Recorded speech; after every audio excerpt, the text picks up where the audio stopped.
नमस्कार श्रोताओं, शाम के ठीक 7:20 हुए हैं और ये समय है आपके अपने कार्यक्रम स्पोर्ट्स स्कैन का। आज की स्पोर्ट्स स्कैन की इस एडिशन के साथ मैं हूं आपका होस्ट और दोस्त सिद्धार्थ सिंह। तमाम खेल खबरों पर विस्तार से चर्चा करने के लिए हमारे साथ फोन लाइन पर मौजूद हैं वरिष्ठ खेल पत्रकार राकेश राव। राकेश, स्पोर्ट्स स्कैन कार्यक्रम में आपका स्वागत है। शुक्रिया सिद्धार्थ। सबसे पहले नजर डालते हैं अब तक की स्पोर्ट्स हेडलाइंस पर। दुबई में एशियाई मुक्केबाजी चैंपियनशिप के लिए भारतीय टीम की घोषणा। मौजूदा चैंपियन अमित पंघाल सहित ओलंपिक के लिए क्वालिफाई करने वाले अधिकतर मुक्केबाजों ने टीम में जगह बनाई। Emilia Romagna open tennis tournament में अमेरिका की सेरेना विलियम्स चेक गणराज्य की कातेरिना सिनियाकोवा से हारकर बाहर। जिनेवा ओपन में स्विट्जरलैंड के रोजर फेडरर भी हारे। भारतीय क्रिकेट कंट्रोल बोर्ड ने आने वाले क्रिकेट सीजन और अक्टूबर-नवंबर में होने वाले T20 विश्व कप को लेकर स्पेशल जनरल मीटिंग SGM बुलाई। और इंग्लैंड और ऑस्ट्रेलिया के बीच होने वाली बहुचर्चित एशिया सीरीज की शुरुआत 8 दिसंबर से होगी।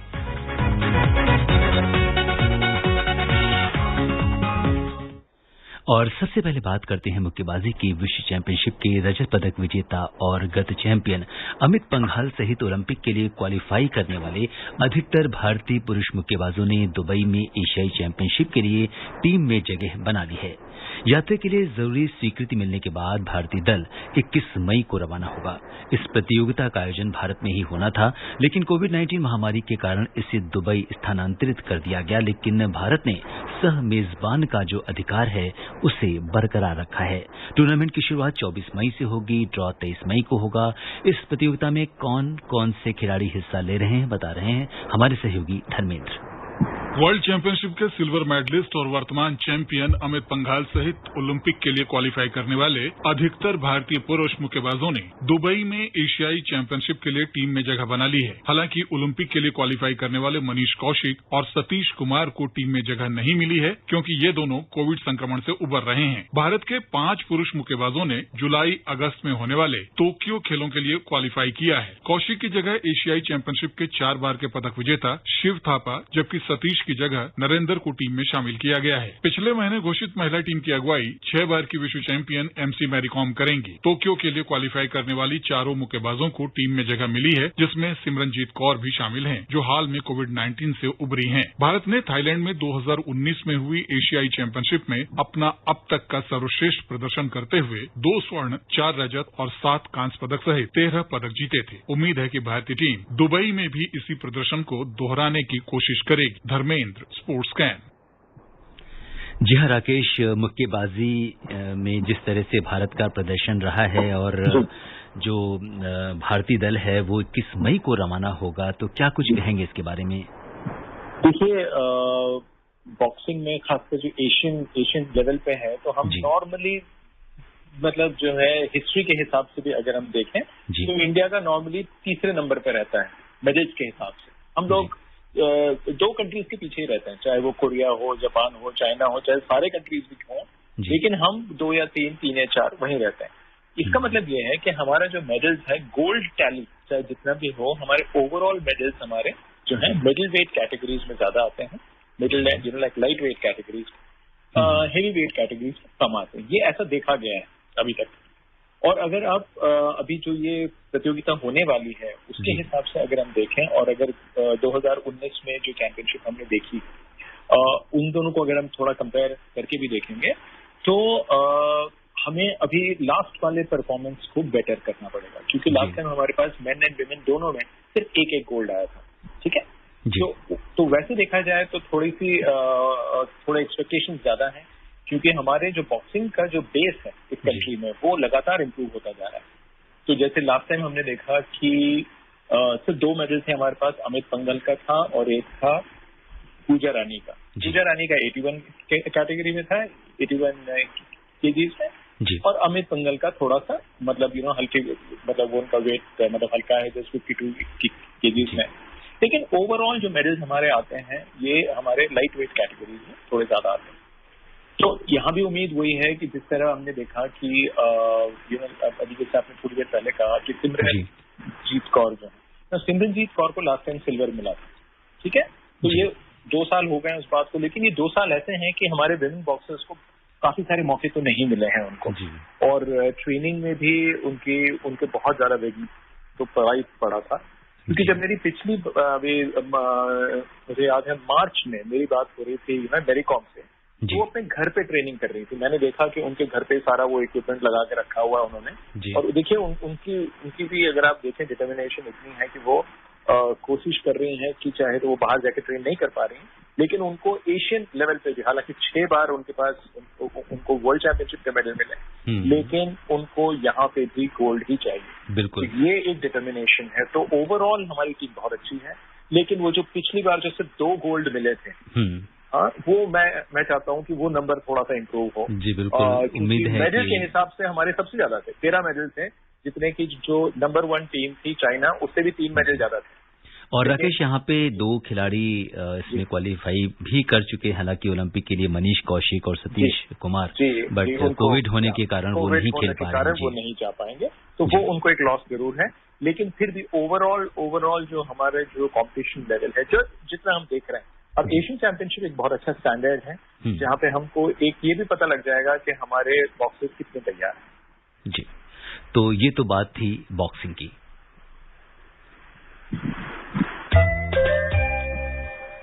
बात करते हैं टेनिस की। Emilia Romagna open tennis tournament में एक बड़ा उलटफेर उस वक्त हुआ जब टॉप सीड अमेरिका की सेरेना विलियम्स विश्व रैंकिंग की 68वें नंबर की खिलाड़ी चेक गणराज्य की कातेरिना सिनियाकोवा से हारकर बाहर हो गईं।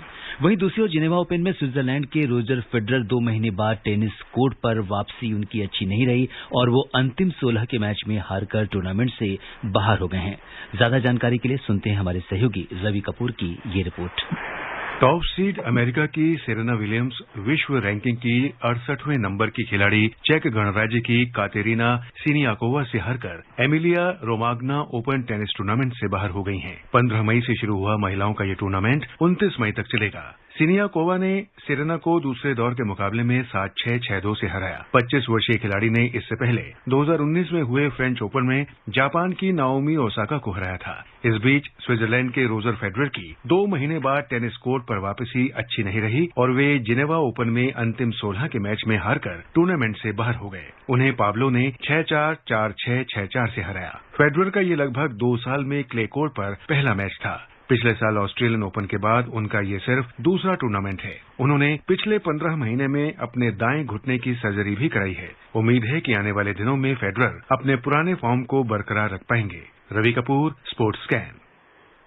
जी हाँ राकेश, अगर हम देखें तो सेरेना विलियम्स एक बड़ा नाम है और जब भी वो कोर्ट पर उतरती हैं तो सबकी नजर उन पर रहती है, लेकिन थोड़ा उन्हें दिक्कत हुई और हार का सामना करना पड़ा। देखिए, सेरेना विलियम्स की बात अगर आप कर रहे हैं तो देखिए उनकी उम्र देखिए 39 ईयर्स है और सितंबर में 40 साल की हो जाएगी जी। अब वो देखिए कि इतने सालों से वो सिर्फ और सिर्फ ग्रैंड स्लैम से पहले आती हैं और कुछ टूर्नामेंट खेलती हैं। सिर्फ उनका जो गोल है अभी सिर्फ ग्रैंड स्लैम टूर्नामेंट जीतना है और वो बाकी कोई टूर्नामेंट में उनको ज्यादा इंटरेस्ट भी नहीं है क्योंकि उनका फोकस ही वैसा रहा है कि उनके घर में एक छोटा सा बच्चा है, उसका भी ख्याल रखना है और उम्र भी हो गई है, 2 चीजें। और उनके पास देखिए मोटिवेट करने के लिए अपने आप के लिए सिर्फ और सिर्फ ग्रैंड स्लैम टूर्नामेंट। तो जब वो ऐसे खेल रही हैं और कल तो खैर ऑब्वियसली अच्छा नहीं खेली, लेकिन उनको अब इस चीज का फर्क नहीं पड़ता क्योंकि वो हारने से ज्यादा उनको कोर्ट के ऊपर कितना टाइम वो स्पेंड कर रही हैं जी। क्योंकि वो लगातार टूर्नामेंट खेल के वो जो है तैयार नहीं हो पाएंगे क्योंकि वो थक भी जाएंगे। और ये उन्होंने पहले भी कहा है कि मुझे सिर्फ अपनी एनर्जी बचानी है, 2 हफ्ते का जो ग्रैंड स्लैम है उसके लिए, तो मेरी ट्रेनिंग वैसे ही होती है जी। तो अभी वो एक हिट कर रही हैं आके क्ले पे और ठीक है डिफिकल्टी होती है और क्ले पे देखिए एनर्जी बहुत चाहिए आपको खेलने के लिए। जितनी जल्दी मैच आपके ग्रास कोर्ट पे खत्म होते हैं या हार्ड कोर्ट पे खत्म होते हैं वो आपके क्ले में नहीं चलते, तो क्ले में आपको आपकी उम्र कहीं ना कहीं आपको थोड़ा बहुत परेशान। बिल्कुल, और इसके साथ ही बात करेंगे रोजर फेडरर की। हालांकि बीच में जैसा कि उनकी सर्जरी भी हुई थी और उसके बाद काफी दिनों के बाद मैदान में वापस आए, लेकिन वापसी में हार का सामना करना पड़ा। देखिए हार का, मगर मैं इस चीज को मैं थोड़ा सा अलग से देखता हूँ कि इसमें उनको देखिए कि इतने टाइम के बाद खेल रहे हैं वो और मगर वो खेले अच्छा। अगर आप देखें तो जो स्कोर लाइन है जो वो 6-4, 4-6, 6-4 से हारे हैं जी, तो इसमें आखिरी वाला सेट भी अगर आप देखें तो वो 4-2 से आगे थे जी। उसके बाद लास्ट के 4 गेम हार गए। तो अगर आप ये देखें कि पहला हारे, दूसरा जीते और तीसरे में आगे थे तो कम से कम, और क्ले उनका बहुत अच्छा सरफेस नहीं है क्योंकि उनका रिकॉर्ड भी अगर आप देखें तो सिर्फ वो रोलैंड गैरोस में सिर्फ एक बार जीते हैं, वो भी इसलिए क्योंकि, और वो भी 2009 में। उस बात को आज देखिए 12 साल होगा, ठीक है।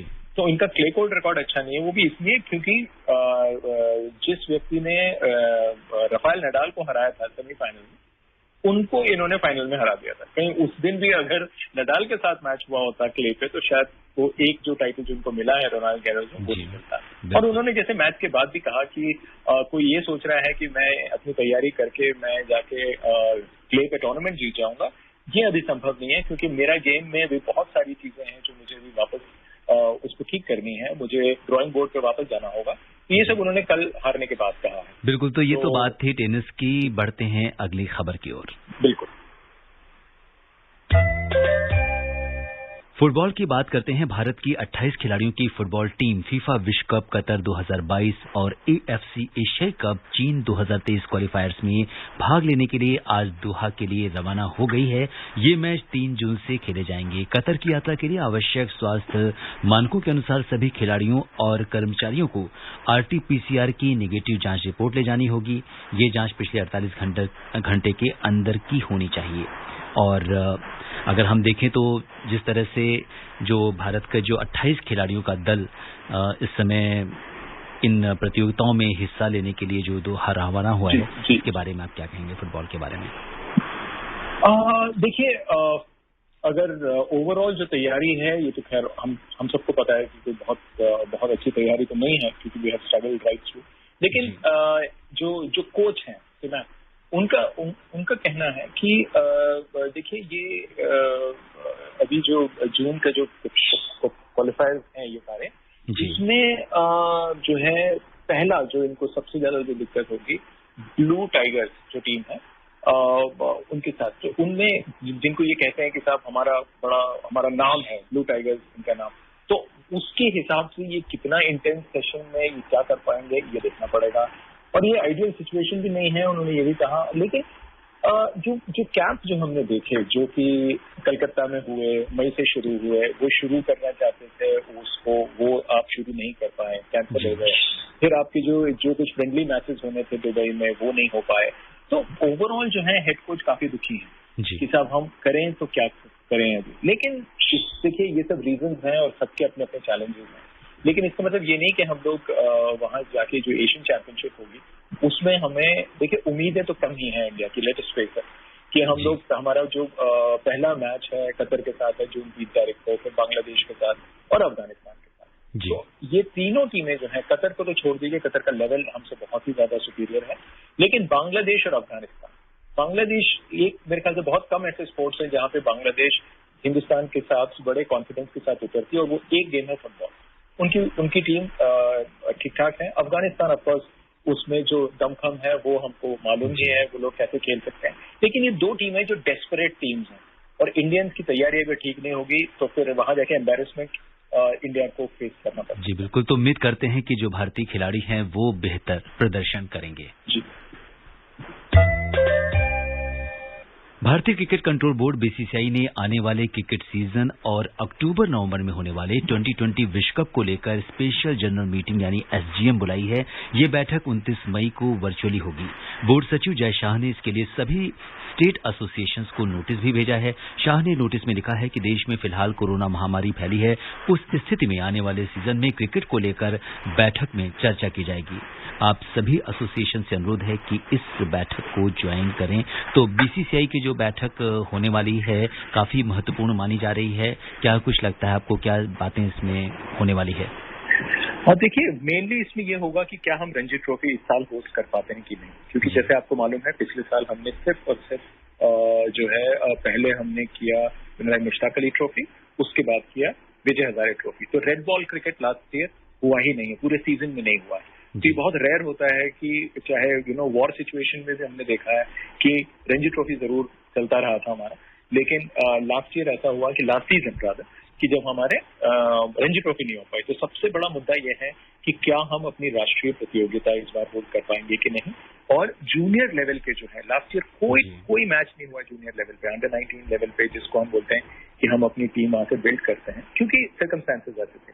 तो इस बार यही देखा जाएगा कि क्या हम टूर्नामेंट होल्ड कर सकते हैं, पहली बात, और अगर होल्ड कर सकते हैं तो क्या वो नॉर्मल फॉर्मेट में होगा या इस बार हम उसको लीग को हटा के नॉकआउट फॉर्मेट में ले आएंगे, ये भी एक बात चल रही थी।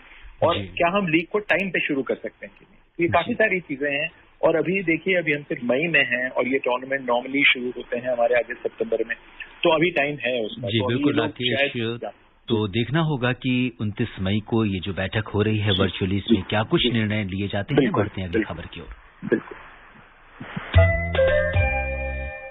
इंग्लैंड और ऑस्ट्रेलिया के बीच होने वाली बहुचर्चित एशिया सीरीज की शुरुआत 8 दिसंबर से होगी। पहला टेस्ट ब्रिस्बेन के गाबा में खेला जाएगा। इस सीरीज का क्या कुछ कार्यक्रम रहेगा, जानने के लिए सुनते हैं हमारे सहयोगी धर्मेंद्र की ये रिपोर्ट। इंग्लैंड और ऑस्ट्रेलिया के बीच होने वाली बहुचर्चित एशेज सीरीज की शुरुआत 8 दिसंबर से होगी। पहला टेस्ट मैच ब्रिस्बेन के गाबा में खेला जाएगा। 5 टेस्ट मैचों की श्रृंखला का आखिरी मैच 14 जनवरी से पर्थ में होगा। वहीं ऑस्ट्रेलिया की महिला टीम सभी प्रारूपों में होने वाली एशेज ट्रॉफी का इकलौता टेस्ट 27 जनवरी से खेलेगी। मेंस फॉर्मेट में ऑस्ट्रेलिया डिफेंडिंग चैंपियन है। 26 साल बाद ऐसा हो रहा है कि पर्थ में आखिरी मुकाबला खेला जाएगा। पिछली बार 1995 में सीरीज का आखिरी मैच सिडनी की जगह पर्थ में खेला गया था। ब्रिस्बेन और पर्थ के अलावा सीरीज के बाकी 3 मैच एडिलेड, मेलबर्न और सिडनी में खेले जाएंगे। इंग्लैंड के खिलाफ घरेलू सीरीज से पहले ऑस्ट्रेलियाई टीम अफगानिस्तान के साथ 27 नवंबर को एक टेस्ट मैच खेलेगी। अफगानिस्तान को 2018 में टेस्ट का दर्जा मिलने के बाद ऑस्ट्रेलिया के खिलाफ उनका यह पहला मैच होगा। सीरीज का दूसरा मैच एडिलेड में डे नाइट मैच होगा। यह मैच 16 से 20 दिसंबर के बीच खेला जाएगा। तीसरा मैच बॉक्सिंग डे पर मेलबर्न में 26 दिसंबर से शुरू होगा और नए साल में सिडनी में 5 जनवरी से चौथा मैच खेला जाएगा। Dharmendra, sports camp. जी हाँ राकेश, एशिया सीरीज पे आप हमेशा से इसको कवर करते रहे हैं और क्या कुछ लगता है कि इसका जो अभी नया इसका जो कार्यक्रम आया है इसमें, और बहुत ही इंटरेस्टिंग मुकाबले होने वाले हैं। बिल्कुल होने वाले हैं। और देखिए, इसमें 2 चीजें जो बहुत अहम है वो ये है कि ऑस्ट्रेलिया, इंडिया और इंग्लैंड। मैं इसको इंडिया का जिक्र मैंने इसलिए किया है क्योंकि इस सीरीज के पहले जो हो रहा है हमको वो भी देखना है, और जो इस साल में हुआ है 2021 में जो हुआ है। जब इंडिया ने जाके ऑस्ट्रेलिया में हराया, उस वक्त इंग्लैंड ने कहा था कि इसी साल के एंड में जब एशेज सीरीज होगी तो ये इंडिया ने हमको एक दिखाया है रास्ता कैसे ऑस्ट्रेलिया में हराया जा सकता है। और उस सीरीज से पहले इंडिया ट्रैवल कर रही है इंग्लैंड, तो इंग्लैंड के लिए वो एक बड़ा अच्छा मौका है कि घर पे 5 मैच इंडिया के साथ हैं, उसके बाद वो जाके ऑस्ट्रेलिया में 5 मैच खेलेगा। जी बिल्कुल, तो ये काफी इंटरेस्टिंग होगा ये मैच। बैकग्राउंड है तो बिल्कुल इंटरेस्टिंग है और कुछ भी मतलब कहना मुश्किल है। और ऑस्ट्रेलिया वहीं से शुरू कर रही है ये सीरीज जहां से इंडिया के साथ वो सीरीज हारे थे। तो देखना होगा कि गाबा के मैदान पे जब ये सीरीज शुरू होगी तो कैसी।